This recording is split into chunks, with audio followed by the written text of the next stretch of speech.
what we're going to do is we're talking about profit and recovery. I'm Alex Wilson, co-founder of Remax Wealth Builders Real Estate. My other co-founder, Kyle, beside me, Daviji. We're both investors in condos wise. Together, our portfolio is worth about $17 million.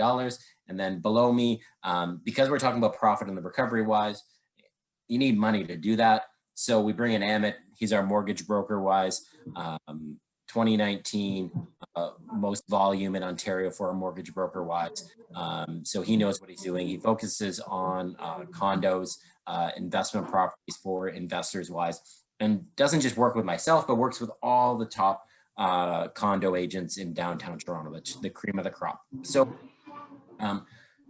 we are in COVID and we're seeing softness in the rental market and the softness on the resale market wise. Now, Kyle, why don't you jump in and talk about the statistics and the reality of what's available in downtown Toronto right now? Yeah, absolutely. So we actually took a deep dive into the numbers and to really see what was happening in the rental market and the resale market. For the rental market, we compared the last week of October compared to in 2020 compared to that exact same time period in 2019. And what we found is inventory had increased significantly. By the end of October wise, we saw nearly 7,000 units for rent on the rental market wise. This was a 370% increase, number of units available for rent, whereas this 370% increase over that period the previous year. As well on the number of listings for sales wise, there was close to 3,000 units for sale wise. And again, those are up 330% over the previous year. And what's going to happen is that we're going to see that number of units for sale go up, because you're going to have those landlords with their units wise going, I'm not making any money. I'm freaking, unless they talk to us and we're going to tell them not to sell. But there are other landlords that are going to be freaking out, I'm not making any money and my unit's vacant wise. I'm just going to sell. So they're going to put their markets on the market for sale wise. That'll increase the number of units for sale. There's only a certain absorption rate that you're going to see with the units on the market wise. So increased number of listings, lower demand means lower prices. You'll see softness in the prices wise. The people that need to sell will start dropping their prices. And these people, they have lots of equity in their property. So, they may sell it for $50,000 less, but they're still up in their long run, depending on when they bought in their buildings wise. So overall, they're not hurting that much as well. The people that are panic selling, there's opportunity for them as well. And for the amount of inventory that was available for rent, in October, it was around 1,500 units in 2019. And we did see that steadily increase, through the winter. That's kind of common. And once COVID hit, then that's when we saw a significant spike. And really started to happen around April, because halfway through about March, COVID locked down. April, we saw a significant spike with many units being added to the market and consistently being added week over week. The good news is it's stabilized about the last 4 to 6 weeks, in between about 6,500 to 6,900 units available for rent. I know that sounds scary, but we're not seeing significant increases from this point. So it does seem like it has stabilized a bit, which is why you want to start taking advantage of the opportunities, because it likely won't get too much worse than this. And here's what it is. People are like, well, why are there so many rentals on the market?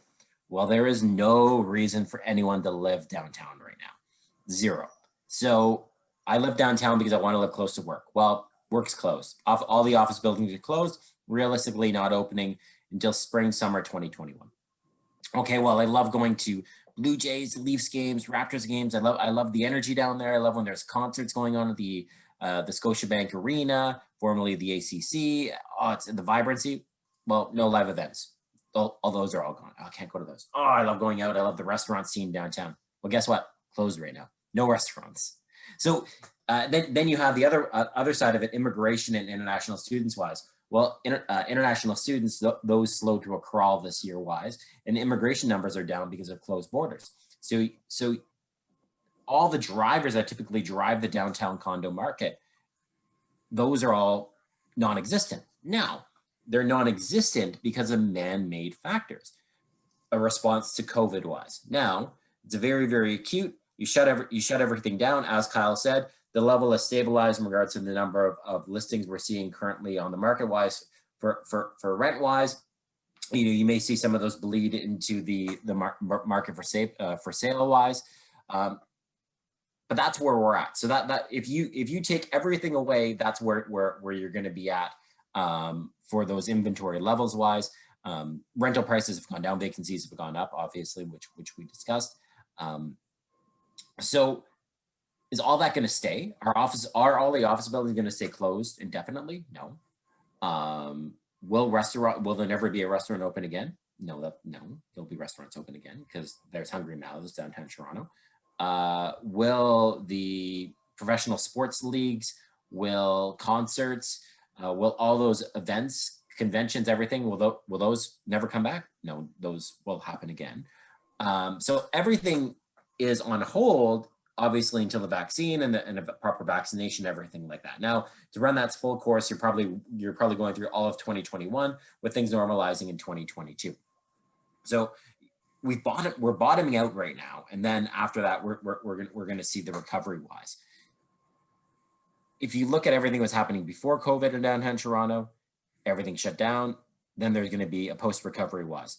So the real estate market typically lags the stock market by about 6 months. So that's where we're seeing the hurt right now in a real estate market. Then that's doubled down with another lockdown in Toronto wise, a lot of negative media. These are fantastic things. Unless you absolutely need to sell right now, this is fantastic news for people that want to get into the market, because we know it's all going to come back. Will all come back. We saw stock market. Isn't the Dow Jones higher than it was? And you go back and look at articles from I think it was the CEO of, I know it was BMO. I don't know if it was the CEO or which C-level individual made this comment. BMO said it'll be higher by the end of the year. And when all the chaos was happening, he's like, don't worry about it. It'll be higher at the end of the year. Hey, guess what? It's true. It's higher. And I can tell you, what I invested in this summer wise is I invested in REITs. So I looked at RioCan and H&R, two specific REITs wise. I'm like, man, these haven't recovered at all. And my dividend yields are massive. This doesn't make any sense. So I'm gonna buy these. Hey, and they're up significantly because they lagged the rest of the market in regards to the recovery wise and everything. So that's where you got to look at, okay, now the residential side is bottoming out, specifically in condos. We know the freehold market went crazy wise because people were readjusting living situations and everything like that. Everyone that left the city, I shouldn't say everyone, but there's going to be a lot of people that regret their decisions that left the city wise when things start normalizing. Oh man, I miss living in Toronto. Oh, I love the vibrancy. Oh man, this commute is horrible. Trying to get downtown. This is brutal wise. Oh man, we made a mistake. Let's get back in the city. Well, guess what? You paid that escalated price in the suburban area, and Toronto prices also went up. You may be priced out of coming back in the Toronto market. You may get a lesser asset when you try to come back into the Toronto market wise on the freehold. But we see a lot of clients trying to do this right now is chasing the market in different areas. They see that, one area has popped. So it's like, oh, that's the hot thing. I want to invest there. But that's not what you should be doing, because you're chasing it. Yeah, no, you buy low, sell high. So going back in and talking about profit and the recovery wise. So when we're looking at the opportunity, we see condo market. Yes, rents are terrible wise, but the prices have gone down as well. And when we look historically wise, we look at, we know that everything that's happening in downtown Toronto right now, that's not going to last. People will 100% start going back to the office wise. Not everyone's going to stay working from home. If I took my background off, you're going to see the crappy basement I'm working in right now. I actually go to the office 3 to 4 times a week.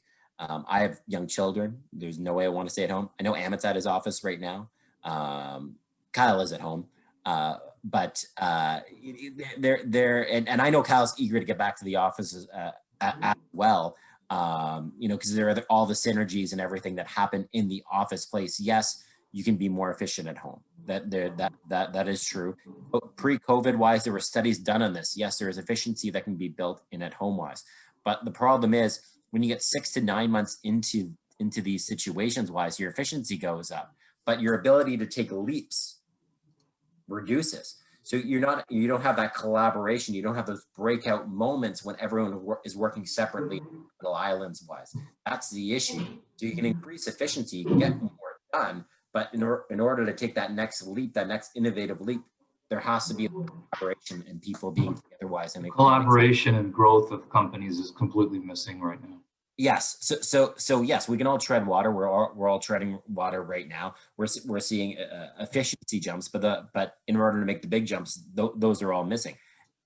Not everyone will go back to the office full time. That's not going to happen. There are people that can maintain a working from home, and there will. The positive thing with this is that there were companies that were too rigid on their work at home policies. They're like, no, we need to be in the office 5 days a week. Well, now the reality is there'll be some more flexibility with that. And what you're going to have is most likely you'll have you'll have to come to the office maybe 3 days a week, work from home 2 days a week, and there'll be some balancing acts on that, and that will you'll have the best of both worlds. You'll increase the efficiency wise because people know, hey, it's a work at home day, so I need to get my work done. So let me organize my work at home tasks. Okay, it's a collaboration day, going to be back in the office with the team talking about ideas and everything like that. So the great thing is you'll see efficiency improve and satisfaction most likely improve with employees, and then also leaps in back to the collaboration and everything like that. So we're probably going to see a big innovation jump coming in the future years wise when we start straddling all of this. Another thing, which we've talked about in the previous webinars, one area that I think will lag in recovery wise is actually public transportation. Anyone here that took the subway pre-COVID wise on the Yonge or Bloor, which I've taken, Kyle barely even took it because I shouldn't say, sorry. When Kyle was, well, you can talk about it, Kyle. I'm not going to take words anymore. Talk about how you used to get to work when you used to work at Yonge and Eglinton. I used to bike, actually. The transportation was okay. You know, I took the subway, but trying to transfer at Bloor and Yonge during rush hour was a nightmare every day. So, yeah, I decided I wanted to try and bike, and it actually took me the same amount of time to bike to work as it did to taking the subway. And he doesn't live close to work. Like that's like if he lives in the let's say Bloor and Dufferin area. Dufferin and Bloor area, and he worked at Yonge and Eglinton. It wasn't a close bike ride. But here's the thing, he had the subway transfer, but also you're like this. You're like this on the subway. So post COVID wise, you think anyone wants to act like this on public transportation? I think there's going to be a lag time on that side of the recovery wise. No one's going to be rushing back to that. So where that's positive in the downtown condo market, it's like, well, kind of want to be close to work. So if I have to start going back to the office wise, I don't want to take public transportation. I want to be able to get to the office with my own transportation method, whether it's a bike or whether it's my own 2 legs. So I actually see an added bump to the downtown market for those people that want to be closer to work wise, so that they're actually avoiding that close encounter public transit routes. So this is what we foresee in the future wise. You're going to see softness throughout the winter. It's going to be a long, cold winter. In regards to the condo market wise, you'll see things starting to recover slowly in the spring, in the summer 2021, with full recovery in 2022. I expect pricing by spring, I would say 2022, at the same level as it was March 1st, 2020, because that's when the market peaked wise. That's my expectation, and that's where the opportunity is. So there's two models to take on this. Number one, you buy short. So buy short is something on the resale market now and taking advantage of the depressed pricing wise, and expect to see a bump in that valuation in 2022. Now, there is a formula for this that we made up. The formula is you want to buy and build after November 15th, 2018. The reason for that is they're not subject to rent control. So if you were to buy something right now, you'd buy it, and then you're like, okay, Alex, Kyle, go. Well, it'll be Kyle. Kyle, go rent out the unit, and you'll get told the rental rate, and you're like, ooh, that's an ugly number, and you may end up being cash flow negative. That's not that big of a deal. Let's say you're cash flow negative $200. Okay, so we do $200. We do $200 by 12. 200 times 12, that's $2,400. So you're out of pocket $2,400 cash flow wise. Remember, the mortgage payments, part of that is equity and part of that is principal payback wise. So that $2,400 becomes a write-off on your tax return as well. So that $2,400 is a write-off. And you're negative $2,400, but if your property value goes up $100,000, well, wherever you want on the you want on the appreciation, and if the property went up $100,000, the rental, that means the rental market has recovered as well. So the rental market's recovered. So let's say you're at 17, but then it goes to 22 on the market wise. Well, then what you have the ability to do for your non-rent controlled building is you have the ability to increase the rent. You want to have that ability. So, hey, Emmett, I think we're picking up some of your background noise. I don't know if you can. Yeah, okay, perfect. Okay, awesome. So what you want to do is if you're in a non-rent controlled building, when the market recovers both on the rental and on the appreciation side of these buildings, you want the ability to increase the rent. So if you focus on buildings built after November 15, 2018, then when the market recovers, you're able to increase the rent to a market rent level wise. You erase the deficit of the negative cash flow. And guess what? You also locked in most likely to a historically low interest rate, sub 2%, which will then also help your cash flow as well. So you get back to peak rental levels as well. Any of our analysis back in the day, we were doing it based on 3%. Now you'll be locked into a sub 2% level wise. So you'll be cash flowing very strongly. So that's really the, oh yeah, go Emmett. I know you want to talk about that. So. I think to tie in some of those comments, like as you were saying about 5-10 minutes ago, that people are having a bit of an exodus from the city, picking up really high asset values, and outside of Toronto, Port Hope, Oakville, Barrie, Orillia, people are moving out. Trenton, Innisfil, everyone's saying get some more land and there's no need for the city. People are paying elevated prices, and yes, I think the market will return by 2022, at which point those suburban properties will have a lower price to command, and then Toronto jumps back up. So you've actually taken multiple losses. You bought high, you're going to sell low, you're going to come back to the city, and then we're not even accounting for the closing costs, land transfer tax and legal fees and transfers and all that stuff. So when we start to accumulate all this, I think it's a little bit on the short-sighted side to say I got to leave the city and move out, because if you look at the trends of the bank and savings and interest rates, it's prime for a rebound. Like the thing about interest rates is that even though the rates are low, you have inflationary pressures that will push the product rate back up. So it's an interesting balance depending on how long this takes, and with the information that a vaccine is imminent, or you could be 3 to 5 months out from, the most vulnerable getting a vaccine. You're going to see a huge influx back into the city, which is going to drive prices back up. And so going back to your point of values going back up, I think it's 100% going to happen. It's just a matter of time.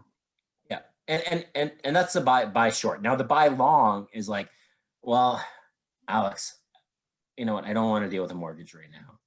Alex, I don't want to deal with a tenant right now, the potential vacancy wise. I know you say it's going to be fine, but I don't want those headaches. I don't want low rent. I don't want to deal with increases. I don't want hassle wise. Well, the buy long opportunity is pre-COVID wise. Builders were aggressive on their deposit structure. What I mean aggressive wise, could have been 20, could have been 25% you'd have to put down on one of these new condo buildings. Now, because there's slowness in the market, there's some great deposit structures on these new buildings wise. So if you're looking to buy long, so what I mean by buy long, looking at buildings that are completing in 2025, 2026, when all of this is way back in our rearview mirror, we're on our full recovery wise, you were able to participate in the increases by locking in a deposit on a pre-build wise but you're not getting that asset till much later in the future wise when all of this is behind us. So you're able to lock in with a very attractive deposit structure, which is, what we're seeing, the standard is 5% a year for in 3 calendar year periods wise. So 5% in 2020, 5% in 2021, 5% in 2022. So really spreading out the deposit, and only a 15% deposit versus that 20 to 25%. So you're worried about, okay, how am I going to come up with 5% of the purchase price each year wise, as opposed to, okay, how am I going to come up with 20% over 365? Because that's what the typical deposit structure was. And I can tell you that pre-construction pricing is going up because labor costs are up, material costs are up, land costs are up. So on the building side, a builder has to, on their pro forma, it costs them X number of dollars to build a building. That's a hard concrete number. So if all those costs are going up, then they're going to have to just charge more for the building. And if they don't get the pricing, they won't build the building. So there is going to be a supply crunch, because if we look at how little has been launched downtown over, I would say this year was, or if we look at other great Toronto locations, so Toronto specific wise, the suburbs have fared very well, but the Toronto locations have lagged. You're going to see a supply crunch, and you're going to see prices skyrocket on the pre-construction side. I know this because I talk to builders, and I know what their pricing models are, and I know what the pricing is coming out in 2021. The 2021 pricing, I'm hearing PSF numbers starting with a 2, which is crazy high, and that's what they need to sell at to build these buildings. So if you're going for the buy long strategy, you're just taking money out of your bank and putting it in the real estate bank, and then just waiting and participating in the market and appreciating wise. And you can do that strategy taking a home equity line of credit off your condo, a refinance off your condo, or do it off your principal residence. There's many different ways to do that. Would you also say that delays in pre-construction is a good thing? Oh From yeah, an investment perspective? I'm like, go. Yeah, I love it when they're delayed, because that's just more time for the asset to appreciate. Yeah. Now you don't want to be delayed too long, because they may cancel the project, but because that's when the costs exceed the value wise. But if you're looking at things 2025, 2026, you're good. So some examples of projects wise we see good value in. Galleria is a value spot in Toronto wise that's going up at DuPont and Dufferin. Both Kyle and I invested it in that project wise. That's a value buy area with attractive deposit structure. If we're looking downtown, Jack Condos downtown, it's right on a park. So if you're facing east, you have forever views wise. You're basically on the footsteps of Ryerson University. You're walking distance to U of T. We have sold buildings in that area before. And we've seen tremendous returns just a block away from that building wise. So Jack Condos downtown, we see great opportunity there. Again, a very attractive deposit structures wise. So when we look at these opportunities, we look at where the great deposit structures are. We look at the asset class, we look at the unit type, and we look at now we also add like, well, when's that building going to finish wise? So you want to buy long wise. So the 25, 26 is what you want to do. Full out on the recovery wise. And I've been asked by a lot of clients, Alex, whether pre-construction pricing is going to come down. And the simple answer is no.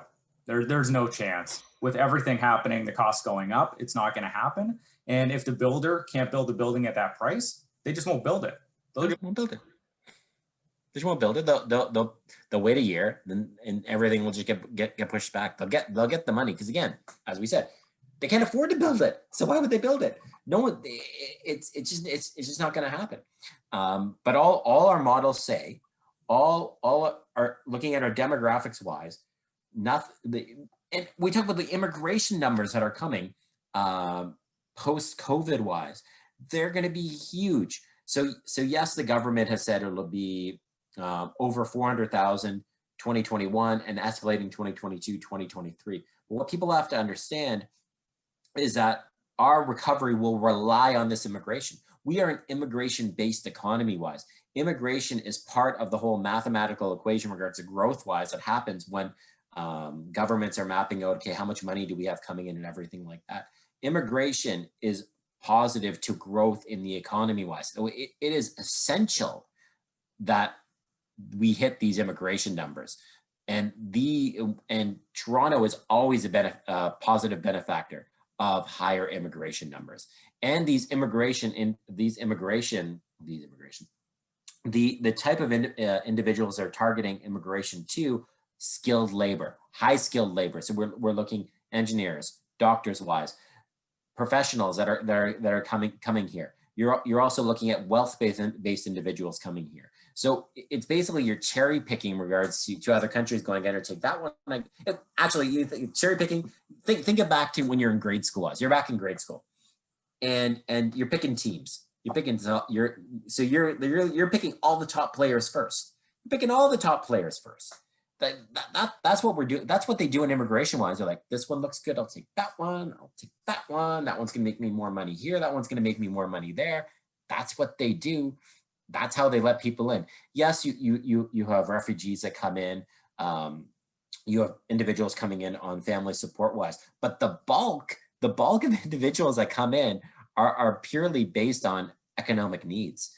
That's what immigration is. So it makes me laugh when I see anti-immigration sentiment wise, and I'm like, this is ridiculous. Economies rely on immigration to grow and prosper, based on the hunger, the innovation, and everything that happens when immigrants come in. So yeah. Anyways, I don't know what else to add on that, but when you look at the demographics wise, things are going to boom. So immigration is the backbone to the Canadian economy. We're all children of immigrants, and that notion transcends all borders. Canada is known to be that way. So you're going to see nothing but an influx, and that's where all this growth comes from. That's where the builders have projected. And I've been to your seminars, Alex, where you've talked about students and how they buy and the immigration numbers. So immigration to Canada is not going anywhere. If anything, after COVID, I think people are going to leave certain countries and come here. So it's just going to boom even more. And if you look at it, so you're an individual sitting in another country right now.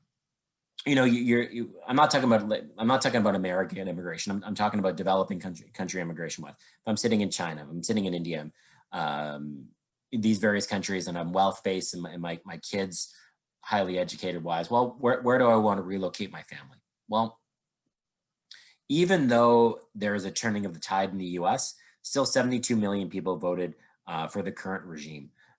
There is still a big divide in the U.S. People are not going to be rushing back to the U.S. and immigrating there. If you look at the U.K., again, Brexit sentiment-wise, things that happened there, that was led by people feeling the English values, traditional English values, were disappearing. It was anti-immigration sentiment that actually caused Brexit to happen. It wasn't based on economic sentiment. It was based on anti-immigration sentiment, and culturally England was losing its way. That's what happened with Brexit wise. So again, why would I want to go there? So you look at these typical immigration locations wise in the Western world where developing countries are going to be looking at immigrating. Well, Canada's still looking great. Toronto, most multicultural city in the world, which means that friend, family member, extended family member, or at minimum culturally wise, I'll be able to find a pocket to settle and grow in. Well, Canada is where I'm going to go. It's safe and boring. And guess what? Safe and boring in a chaotic world is the #1 currency. And talking about currency wise, well, our currency is less than the British pound, less than the euro, and less than the American dollar. So we're cheap. We're cheap. We're the value buy when it comes on the worldwide scale. So when you look at these things, we're poised for a huge recovery on the immigration standpoint as well. So these are all positives that we're looking at forward wise. So again, don't get caught in what's happening in the present wise, because the present is only going to be a blip on that chart when you look over a 30-year period wise, and you're going to be like, oh, wish I bought right there. Wish I bought when it bottomed out. So that's what I'll leave it with there. I'm talking about on those factors wise. Now let's open it up to questions wise, a Q&A. we already have Albert that's asked a lengthy question, but he did ask some relevant things. So it's actually in the chat, Amit. I don't think it got moved over. No, it didn't. So just look in the chat wise, and let's answer Albert's question wise. I'll read it here, and it's a mortgage-based question that Amit can answer. I'm living in my condo and without a mortgage, so means he owns his condo cash. I'm thinking to buy a house and move into the house and then rent out the condo. Good plan. After that, I shall arrange a mortgage for the condo. I shall use the money from the mortgage to pay down my house. In this situation, will the mortgage interest paid by the condo tax be deductible from the rental income of the condo? The concern is the mortgage money from the condo is to be used for my principal residence and not generating investment. Any way to make it deductible.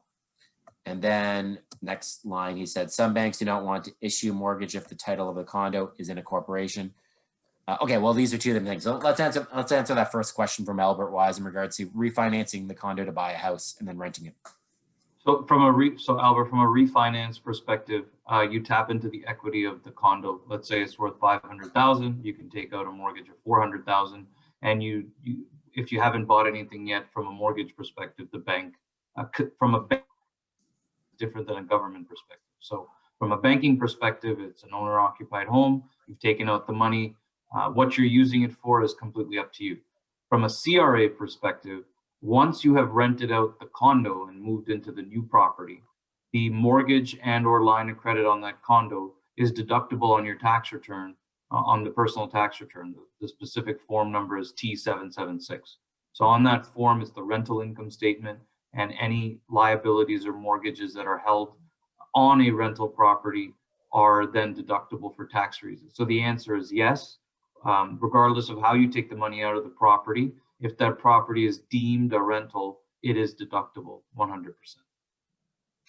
And then Albert, continuing on, some banks do not want to issue mortgage if the title of a condo is in a corporation. Correct. But regulations change all the time. I can tell you all my condos I own in corporations, and I have not had an issue getting a mortgage on them. Some do not issue more than for 6 units for the same owner, and that number changes all the time. Correct? But correct. But again, you can move things to different banks, and that's where Amit comes into play in regards to there are certain banks that will give you 10 mortgages for a property wise.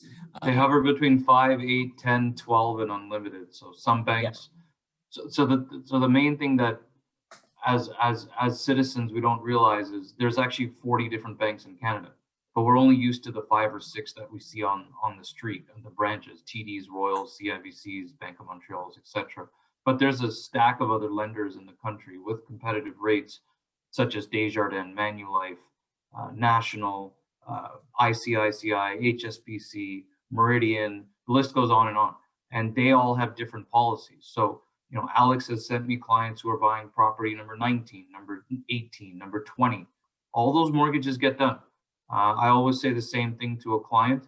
It's not about can you get the mortgage done? Everyone gets a mortgage. Just what rate and what bank are we going to get it at? Yep. So there are no restrictions. Yeah, and 2 things I'll add. Number 1, I know yesterday Amit and I were in communication with a client that's working with Amit. They have 12. And they're working on their restructuring and everything. Mike said they can continue to add on. If you watch the video Kyle and I did yesterday, it doesn't matter. That's the great thing. It doesn't matter the interest rate. And what I mean by that is when you're getting to that larger portfolio, and you really have to look at the whole portfolio as one, and you look at it over a longer period wise, you do want to maintain a positive cash flow. Again, if you're buying in the buy short recovery right now, you may be in a slightly negative situation for a short period wise, but that will extinguish in 2022. But if you're looking at your portfolio, you want to maintain a positive cash flow. So it doesn't matter the interest rate they're charging you, as long as you're playing by the fundamentals. I want a positive cash flow. And what I mean by that, you get the positive cash flow, or at least a minimum neutral cash flow. But if you're looking at the valuation and the appreciation of the property over a longer term, well, if I have 1 condo versus 10 condos, at the end of 10 years, who's made more money? Well, if I have my one condo with no mortgage on it, I get a cash flow. Not let's say my cash flow ends up being $1,200 per month. So I get a positive cash flow of $1,200 per month. That's not really that much to live on when we factor in the cost of living in the city of Toronto wise. Versus over 10 years, I maintained a neutral cash flow level, but I was able to grow my portfolio to 10 properties. Well, who won? The person that has 10 properties won, and the total valuation of their portfolio is significantly more than the person that only has one condo, that only had one property going up in value versus 10 condos going up. That person had 10 times the growth rate as the person with one condo. Plus, that whole time, there was other people paying down the mortgage on those properties. And then what happens at the end of 10 years? Well, now I look at my portfolio, it's gone up in value 10 times versus the person with one unit. Then I can make decisions based on, well, maybe I want to sell some things. Maybe I want to refinance equity out of all these properties wise, invest that money into something else that's going to pay me a cash flow that I live on. You're not cash flow investing right now. You want to manage your cash flow. You're appreciation investing right now so that you can make cash flow decisions 10, 20, 30 years down the road. That's the key. Telling everyone, go to the website, register for that video. It is mind-blowing. You can't do it with one. You need to have a large portfolio to really sustain generational wealth. It's doable. Generational wealth, cash flow for life is all doable in the long run wise, but you can't do it with one. You need to use the one to turn the 1 into 3 to 6 to 9 to 10 to 12 to 15 to how many you want. You can 100% do it. I did it. Kyle's doing it. Emmett does it. You can do it. It's not wrong. It's one of the most important lessons I learned a long time ago was that the biggest asset that most Canadians have, if you take a survey, is their home. And if that's the answer, most people have more in their home than cash in the bank when they retire. So if that's the case, why not have multiples of those assets? 100%. And so when we look, sorry, one more point on that. Yeah, so when we look at that, if you need $5,000 a month in retirement, if you have 5 properties that generate $1,000 cash flow, then there's your retirement paying for itself. So I always give people a rule of thumb that for every $1,000 you need at retirement, have 1 property. And that is a great metric to go by. There's multiple upsides. Your mortgage is going down, your asset is going up. You count for inflation. $2,000 rent today is going to be probably $4,500 in rent in 2060. So, $1,000 today is going to be worth $1,000 30 years from now. And so you got to look at it by property. For every $1,000 you need, have a property. That is, I think, a rule of thumb. I don't know if you guys agree with that. No, 100%. If everyone sign up for that video that we did yesterday, it's going to blow your mind. Iris, great question. Don't you think that the micro condos 550 square feet and under got hit in most rental, the most in the rental and sales market versus the larger units? Yes, that happened. Yeah, the smaller units got hit harder than the larger units was. I own smaller units and I own larger units. It's all about treading water right now. Those valuations will all come back up on the smaller units wise. It's just the natural progression of where values are at right now. And it's not specifically on the 550, it's more on the layout wise. I can tell you the studios got hit hard. Studios, woo, and I own a studio. They got hit hard. My studio is furnished. It got the hardest hit. I went from 24 down to 1450. Now that 1450 is an unfurnished rent. I took the furniture out because the furnished rental was just decimated in downtown Toronto. I took the furniture out, rented it for 1450, and I'm seeing now 1-bedrooms for $1,600 downtown Toronto. Again, that's not going to stay. That'll all change. It's very an acute moment. But yes, the answer is the smaller units did get hit. If I'm looking at opportunities wise, I'm okay if you buy a studio or a 1-bedroom wise. But if you're able to get a 1-bedroom or den or a 2-bedroom right now, that's probably a good asset to have, because there will be that working from home component still existing after the vaccine. Again, people will be going back to the office, but people will have to spend some time working from home. So they'll want some sort of space that they'll be able to work from home from.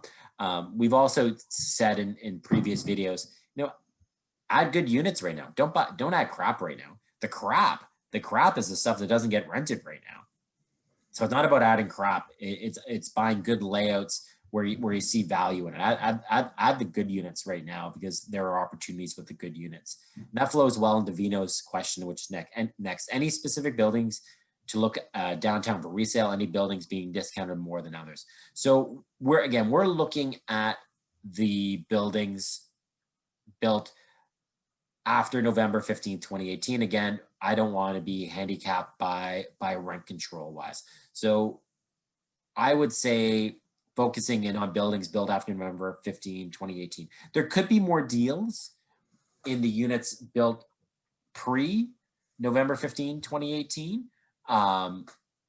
But I'm going to take a hit on my rental, and I may be stuck on my rental for a long time. So we're focusing on our searches on the buildings built after that, because I want to still manage my ability to increase my rents in the future. I don't want to be handicapped at, let's say, $1,500 a month for a 1-bedroom wise for 10 years, because the tenant isn't going to leave because he's getting such a good deal, or she's getting such a good deal.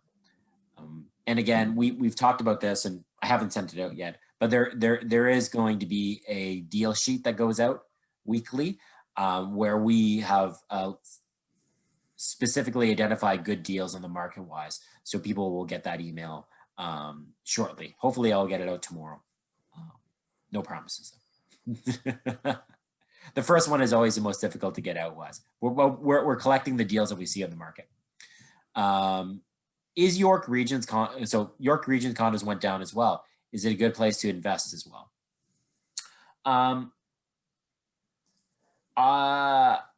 It depends. As long as you're on, okay, so I did say I think public transit is going to suffer in the longer term wise, but the fundamentals of public transit still exist. So if you are investing in somewhere that is outside of the core, you want to make sure that there is still some sort of access to public transit wise. I think I would go downtown versus York Region, because that's where it's been the hardest hit downtown, the valuations wise. So I think downtown is where the opportunity is. So Vino coming in with a question, my thoughts on the Vaughan area. So specifically the condos that are being built around the subway station. We're seeing decent rentals up in that area around Vaughan Metropolitan Center. We have had clients buy up there. We have done rentals. The rental market, if the units are priced right, have been moving decently. But I will say the caliber of tenant, the caliber of the individual applying for these rentals is significantly lower than the caliber of individual we're attracting downtown. So as soon as I leave the core, the caliber of the individual goes down. So we have a specific unit where we've received 4 offers on already, and we've rejected all of them because none of the candidates are qualified to rent the unit. They all had terrible credit. So the caliber of individual I'm getting is a lower caliber up in that area, but we are seeing decent movement of the units on the rental market if they're priced right up there. But I do think that if I'm paying over $900 per square foot, where would I rather pay $900 per square foot? I can get mid-9s per square foot downtown right now. On the resale market, I can get that downtown. Why would I think the other thing to consider, especially like, to me, I agree with you. The core is the place where growth is long-term, and it's usually the least variant in terms of long-term asset appreciation. So, if you're looking at DVP to Bloor to, Spadina and Bathurst all the way to the Lakeshore, that's the core of the city. Yeah. Is there something wrong in investing outside of that core? No. I think it's a great add-on if you feel like you've bought in too much in the core, and if you have 4 or 5 properties in near financial district and you want to add something, like I know you have something going on in Calgary or want to add Yeah. something in Ottawa or York region. I from a personal investment perspective, I would make sure, it's good to separate your eggs and have them in different baskets. For sure. But the main basket shouldn't be York region or Vaughan. Good. There's nothing wrong with those Great investments. answer. It's just, it's you have 10 steaks in the fridge and 2 burgers, not vice versa, right? You know what, Amit, that is the number one answer. If I think back where my investments are, I can say the last 3 condos I bought were not in downtown Toronto. 2 of them were in Calgary and 1 was in Mississauga. Actually the last 4, because 1 was in Markham, which was a freehold townhouse. Won't get into it. But that's because your asset pool has but all my other assets are exposure downtown to Toronto, which right? I leveraged up to expand into the areas wise, which I think is a great answer. So I was able to do those investments because I already had things downtown, right. And we see the biggest dip is downtown right now. So the answer would be yes. I'd be buying. My number one place to look at for opportunities would be downtown. But am I okay looking at people looking at other markets? Of course, there's opportunities out there, but I see the biggest opportunities are downtown. If people ask, should I buy in Calgary? Should I buy in Windsor? Should I buy in London? Should I buy in Ottawa? Absolutely, go ahead. But have you first secured the assets that are most prized, right? Before you buy a condo or invest in Apple stock. Have you maxed out your RRSPs and your TFSAs? Is your home stable? Have you purchased that investment property in Toronto 2, 3, 4? Like, there are steps to take before you actually jump into other regions. Nothing wrong with it, but just a way of thinking around it. Yeah, and one rule in real estate: location, location, location. And there's only 3 rules. It's going to be the top location. Yeah, there's 3 rules in real estate: location, location, location. And we're coming up the top of the hour. I think unless anyone has any more questions, there's one question from Bino that I answered. Yeah, I saw that question. We've answered it so many times. Basically, what I'll say is don't do it. That's what I'm going to say. Don't transfer from your personal to your corp wise without incurring land transfer taxes. Is that basically what you said, Amit? Or it's vice versa, either direction. Yeah, you can do it, but there's no point. But simultaneously, if it's something you have to do because it's something your accountant is suggesting, you can try getting away with it, but it's not a guarantee. It's the most viable is to create a bare trust or a transfer agreement. Yeah, and it depends on what it's on the lawyer level and how they structure it. So it's a very actually difficult question to answer wise, and it's beyond our ability to even. I can't do it. Kyle can't do it. Emma can't do it. It's actually at the lawyers and if they're willing to do it wise. So that's kind of the answer there. But everyone, thank you so much for coming on. A recap of this will be going out.